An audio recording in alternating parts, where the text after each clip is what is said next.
everybody. Are you sitting comfortably? Are you ready for the long haul? Maybe go and grab an extra cushion for your bottom, because this is going to be the longest video I have ever made inside of my lovely world. So maybe you want to watch it in one go. Maybe you want to kind of come back and kind of carry on from where you left off. I will leave it up to you. But either way, be prepared. What we are doing in this episode is trying to tour my entire funland. And my funland is very big. I have built a lot of mini games, so I'll basically be showing you each one and kind of giving you just a brief summary of kind of how it's played, just so you can see every single minigame inside of my funland. So let's waste no time. Let's go and get started. I will begin by eating my cake. Nom, nom, nom, nom, nom, nom, nom.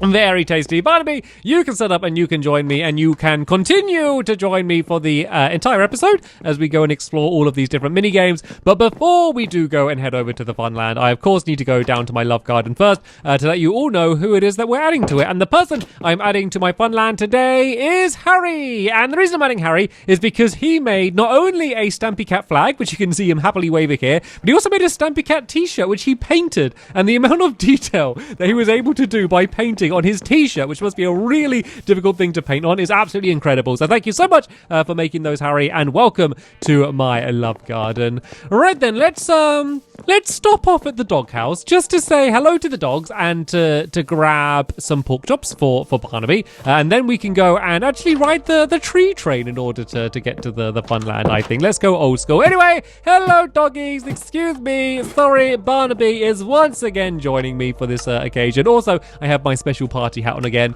And if you didn't see the last episode, by the way, I toured my entire town. So basically, combined with these two videos, I am doing a tour of my entire lovely world. So yeah, if you haven't seen that one and you want to kind of see everything around here, just in case there's anything you missed, then make sure to check that one out first. But apart from that, let's go down into my melon tree, down to the tree train, and we can go and head off to the funland. So this is going to be a tricky thing to tour because my town is relatively organized in the fact that, you know, I have kind of long roads and most things are kind of on either side of the road. So I was pretty sure that I hopefully didn't miss, you know, anything major out. But my funland's kind of, it's a little bit all over the place. Let's be honest. So I'm going to have to just zigzag my way around. I tried to start like planning a route for like which mini games I would view first and kind of the way to work my way around, but it's just too big and there's just too much stuff. I'm just gonna have to kind of improvise things a little bit and try and work out which way to go. But what I'm doing now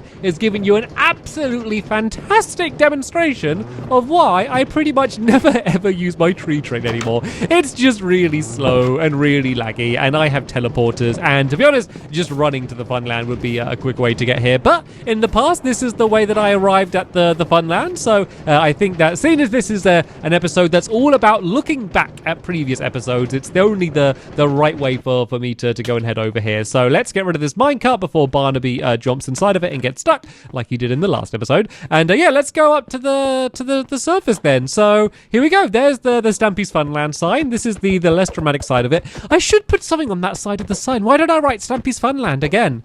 I might do that in the future, but let's start off up here, shall we? So basically, when I started building my funland, I didn't start my episodes in my house. I would start my episodes here instead. So I just had a bunch of chests here full of materials that have all been kind of moved to the house by now. This is the bed I used to sleep in. These were my helpers' beds. So yeah, this is kind of where I started off building my funland around here. But then my funland just got so big, it just didn't even make sense to start off here. So I kind of ended up just teleporting to where I needed to go using the teleporters. But yeah, if you've ever seen this house and kind of wondered what its purpose was, it was basically just a place near my funland for me to start off, and it was the first thing I built out of brick as well. And this is the grave of Agatha the Creeper, who was a very friendly creeper who just came and just stood with us and was just very friendly and just didn't attack us. And then she did blow up eventually, and then we made a grave for her. But yeah, this is the first thing I ever built in my funland. This is my golf course, and I actually built it before it was my funland. I kind of just built this as a golf course, and there's a hole down here. This redstone keeps breaking, by the way. There's a really weird block where it's glitched down there and you just can't place a block on it. And I've seen that happen before, and you need to like blow up the entire area with TNT. So I'm just avoiding that. There's a little random fun fact. But yeah, basically the way the golf course works, I'll demonstrate it with an egg because I don't have a snowball, which is what you're supposed to use. But basically you throw the item and then it slides along the ice. And then the aim, if you can, plan is to get it to go into the hole. Am I going to get it in? And... is it? Did it go in? Did it go in? There we go. Then you heard the little dig.